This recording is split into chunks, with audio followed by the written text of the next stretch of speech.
Bonsoir à tous et bienvenue sur Afrique Sport pour le journal du soir du dimanche 3 octobre 2021 que nous ouvrons avec le Marocain Ayoub El Kaabi. Convoqué pour le prochain rassemblement des Lions de l'Atlas, Ayoub El Kaabi prouve que son aventure en Turquie est de plus en plus fructueuse. Le voilà encore buteur en championnat ce dimanche 3 octobre 2021. L'ancien de la Renaissance sportive de Berkane a inscrit le premier but de son club Aktiaspor face à Yeni Malatyaspor 2-0 à la 35e minute de jeu pour le compte de la 8e journée du championnat de Turquie.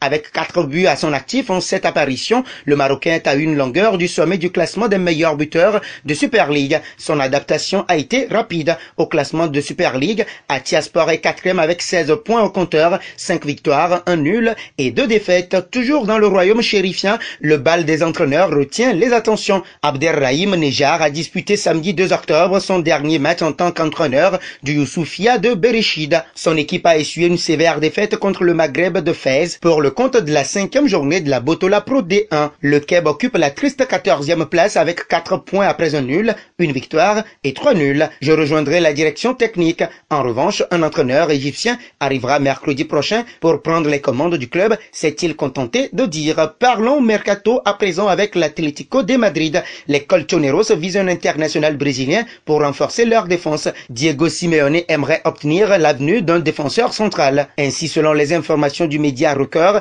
la formation de l'Atlético Madrid aurait coché le nom de Lucas Veressimo. Âgé de 26 ans, ce dernier évolue au Portugal sous les couleurs de Benfica. Arrivé en janvier en provenance de Santos pour 6,5 millions d'euros, l'international brésilien, une sélection, dispose d'un contrat jusqu'en juin 2025. Apparu à 11 reprises cette saison, le natif de Jundiaí serait estimé à 15 millions d'euros. Cap sur la Ligue 1 française. Neymar ne s'est procuré aucune occasion et a traversé le déplacement en Bretagne comme une ombre. Un pénalty contre Lyon et 2 passes décisives. Voilà le bilan d'un Neymar très discret depuis la reprise sur le plan statistique et dans le jeu. Depuis plusieurs semaines, on pensait entrevoir une version différente du Ney, moins précise techniquement mais plus impliquée sur certaines courses de repli et dans l'activité de son équipe. Un peu plus de 10 km contre Bruges et près de 11 face à Manchester City. Malgré un déchet technique important, le Brésilien avait montré des qualités de combat rarement vues. Mais il faut croire que ce dimanche, il avait laissé tout cela dans la capitale. Restons justement ici avec la défaite du club devant Rennes 0-2 pour le compte de la 9e journée de Ligue 1.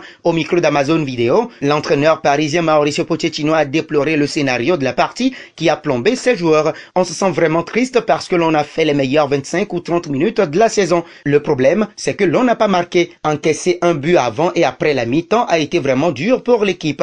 On s'est procuré des occasions mais on a été malheureux. Il faut rester positif et continuer à travailler. On va avoir 2 semaines pour recharger les batteries. L'impact émotionnel de concéder le but sur la première occasion rennaise en seconde mi-temps a été difficile pour nous et eux ont réussi à croire encore plus en leur chance. Ça a été dur par la suite. C'est la fin de ce journal que nous refermons avec la question du jour. Voyez-vous le PSG remporter enfin la Ligue des Champions? Vos réponses seront attendues en commentaire. Mais avant, n'hésitez pas à vous abonner sur Afrique Sport. C'est pour ne rien manquer des informations footballistiques.